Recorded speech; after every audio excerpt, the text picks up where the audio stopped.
Hi friends, ఈ ప్రపంచంలో మొత్తం ఎన్ని విమానాలు ఉన్నాయో తెలుసా? ఇవన్నీ ఎలా తిరుగుతూ ఉంటాయో మీకు తెలుసా? కొన్ని ప్రాంతాల్లో ఈ విమానాలు తిరగడాన్ని బ్యాన్ చేశారు. అలా ఎందుకు చేశారు? ఇలాంటి ఎన్నో ఇంట్రెస్టింగ్ విషయాలను మనం ఈ వీడియోలో తెలుసుకుందాం. సో వీడియో ఎక్కడ స్కిప్ చేయకుండా లాస్ట్ వరకు చూడండి. ఈ ప్రపంచంలో ప్రతి ఒక్క సెకండ్కి దాదాపు 9500 కమర్షియల్ ఏరోప్లేన్స్ అనేవి తిరుగుతూ ఉంటాయి. ఈ ఫోటోలో కనిపిస్తున్నవన్నీ కూడా ఒకే టైంలో తిరుగుతున్న విమానాలు. అయితే ఈ ఫోటోని ఇంకా క్లియర్గా చూస్తే కొన్ని ప్రాంతాల్లో ప్లేన్ ఫోటోస్ లేకుండా ఆ ప్లేస్ అంతా ఖాళీగా కనిపిస్తుంది. అంటే అక్కడ ఎలాంటి విమానాలు తిరగవు అని అర్థం. నో ప్లేన్ జోన్ అంటే విమానాలు వెళ్ళకూడని ప్రాంతం. ఇక్కడ విమానాలను బ్యాన్ చేశారు. అసలు ఇలా ఎందుకు చేశారో మనం ఈ వీడియోలో తెలుసుకుందాం.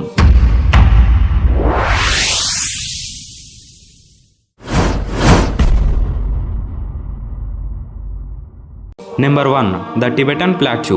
దీని రూప్ ఆఫ్ ద వరల్డ్ అని కూడా అంటారు. మొత్తం 9 దేశాలు ఈ ప్రాంతానికి దగ్గరలో ఉన్నాయి. కానీ ఈ దేశం మీద నుంచి వెళ్తే చాలా దేశాలకు చాలా తొందరగా వెళ్ళిపోవచ్చు.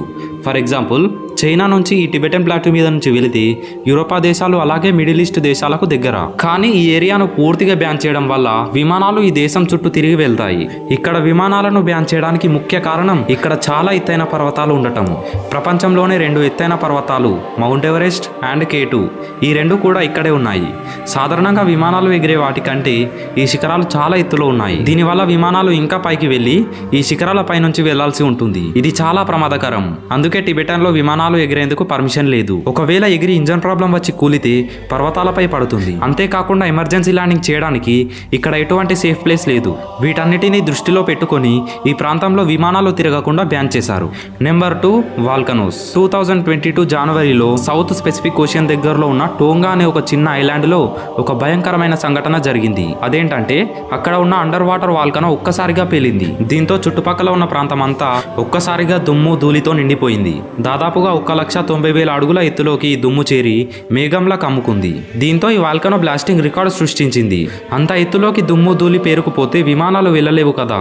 ఒకవేళ వెళ్ళినా ఈ వాల్కనో డస్ట్ క్లౌడ్స్ విమానాల అద్దాలను పగలగొడుతుంది. అలాగే ఇంజన్ కూడా పాడయ్యే అవకాశం ఉంది. 1942 జూన్ 24న లండన్ నుంచి న్యూజిలాండ్ వెళ్తున్న ఒక విమానం ఒక వాల్కనిక్ క్లౌడ్ ని క్రాస్ చేయాల్సి వచ్చింది. అయితే అప్పుడు ఈ విమానంలోకి ఈ స్మోక్ విపరీతంగా చేరిపోయింది. అప్పుడు పైలట్ కి ఈ దుమ్ములో సల్ఫర్ స్మెల్ వచ్చింది. అదేంటో తెలుసుకునే లోపే ఇంజన్ లోకి కూడా వాల్కనిక్ స్మోక్ చేరిపోయింది. ఆ తర్వాత మెల్లమెల్లగా అన్ని ఇంజన్లు ఆగిపోవడం మొదలైంది. అప్పుడు వెంటనే పైలట్ అప్రమత్తమై 17,000 అడుగుల నుంచి 12,000 అడుగుల వరకు ఒక్కసారిగా విమానాన్ని దించేశాడు. అప్పుడు విమానంలో ఉన్న 4 ఇంజన్లలో 3 ఇంజన్లు స్టార్ట్ కావడం మొదలు పెట్టాయి.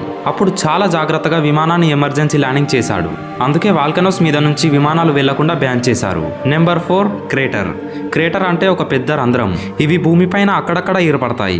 వీటిపై నుంచి విమానాలు వెళ్లకుండా బ్యాన్ చేశారు. ఇలాంటివి భూమిపైన 170కి పైనే ఉన్నాయి. ఇక్కడ ఇంట్రెస్టింగ్ విషయం ఏంటంటే పెద్ద క్రేటర్స్ కంటే చిన్న క్రేటర్స్ చాలా డేంజర్. ఒకవేళ ఈ చిన్న క్రేటర్స్ పై నుంచి విమానాలు వెళ్తే ఈ క్రేటర్స్ విమానాలను తన లోపలికి లాగేసుకుంటాయి. ఆ పవర్ వాటికి ఉంటుంది. ఎందుకంటే క్రేటర్స్ భూమి అడుగు భాగం వరకు ఉంటాయి. ఈ లోపల భాగంలో ఉండే హీట్ పైకి వేడి గాలులను పంపుతుంది. అదేవిధంగా బయట ఉన్న చల్లని గాలి క్రేటర్ లోపలికి వెళ్తుంది.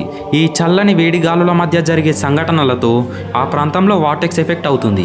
దీనికి దానిపై తిరిగే ఏ దానైనా సరే దానిలో కలిపేసుకునే శక్తి ఉంటుంది. అందుకే విమానాలు ఈ క్రేటర్స్ పై నుండి వెళ్ళడాన్ని బ్యాన్ చేశారు. Number 3, north Korea. North Korea గురించి మనందరికీ తెలిసిందే. నార్త్ కొరియా ప్రాంతాన్ని ఈ ప్రపంచంలోని అత్యంత డేంజరస్ ప్రాంతమని ఎయిర్ స్పేస్ నిర్ధారించింది. ఎందుకంటే ఈ దేశ మిలిటరీ అక్కడ ఎప్పుడు ఏదో ఒక మిసైల్ ను లాంచ్ చేస్తూ ఉంటుంది. నార్త్ కొరియా జపాన్ మధ్యలో ఉన్న సముద్రంలో కూడా నిరంతరం మిసైల్స్ ను లాంచ్ చేస్తూ ఉంటారు. అందుకే ఆ ప్రాంతం పై నుంచి ఎటువంటి విమానాలు వెళ్ళవు. అయితే జపాన్ కి వెళ్లే విమానాలు ఎలా వెళ్తాయని మీకు డౌట్ రావచ్చు. అవన్నీ కూడా నార్త్ కొరియాకు బైపాస్ లో వెళ్తాయి. నెంబర్ 4, మక్కా. ముస్లింలకు అత్యంత పవిత్రమైన ప్రదేశంగా కొలిచే ప్రదేశం మక్కా. అలాగే మక్కా ఉన్న ప్రదేశం కరెక్ట్ గా భూమికి సెంటర్ ఆఫ్ గ్రావిటీగా ఉంటుంది. అందువల్ల అటువైపు విమానాలు గాని పక్షులు గాని వెళ్ళవు. మరొక రీజన్ ఏంటంటే సెక్యూరిటీ. ప్రపంచ దేశాల నుండి వచ్చే ముస్లింలను కాపాడటమే సౌదీ అరేబియా తన ప్రథమ బాధ్యతగా పెట్టుకుంది. అందుకే వారికి సెక్యూరిటీ ఇచ్చేందుకు అటు నుంచి ఎటువంటి విమానాలు వెళ్లకుండా నో ఫ్లయింగ్ జోన్ గా మార్చింది. అలాగే ఈ మక్కా మసీద్ ఉండే ప్రాంతం చుట్టుపక్కల చాలా ఎత్తైన కొండలు ఉంటాయి. దీనివల్ల కూడా అది నో ఫ్లయింగ్ జోన్ అయింది. Number 5, area 51. ఇది అమెరికాలో నెవిడా ప్రాంతంలో ఉంటుంది. ఈ ప్రాంతం దాదాపుగా 7,500 స్క్వేర్ కిలోమీటర్స్ ఉంటుంది. ఇది అమెరికా ఎయిర్ ఫోర్స్ కు సంబంధించిన టాప్ సీక్రెట్ ప్లేస్. ఇందులో సీక్రెట్ వెపన్స్, మిసైల్స్ ఇంకా మిలిటరీకి సంబంధించినవన్నీ ఉంటాయి. చుట్టూ కొండల మధ్యలో చాలా విశాలంగా ఈ ప్రాంతం కనిపిస్తుంది. ఇందులోకి వెళ్ళాలి అంటే నార్మల్ పీపుల్కి సాధ్యం కాదు. జనరల్గా గ్రౌండ్ లెవెల్ నుంచి ఈ ప్రాంతాన్ని పరిశీలిస్తే ఏం కనబడదు. శాటిలైట్ ద్వారా కూడా అది సరిగ్గా కనిపించదు. అంత సీక్రెట్గా ఈ ప్రాంతాన్ని మెయింటైన్ చేస్తున్నారు. ఈ ప్రాంతంలోకి రావడానికి కాదు, ఈ ప్రాంతం పైనుంచి విమానాలు కూడా వెళ్ళడానికి వీల్లేదు. ఎందుకంటే అమెరికా దీన్ని నో ఫ్లయింగ్ జోన్గా నిర్ధారించింది. చూసారు కదా, విమానాలు కూడా ఎగురలేని ఫ్లయింగ్ జోన్స్ని. వీడియో నచ్చితే లైక్ చేసి ఇలాంటి వీడియోస్ కోసం మన ఛానల్ను సబ్స్క్రైబ్ చేసుకోండి. Thanks for watching.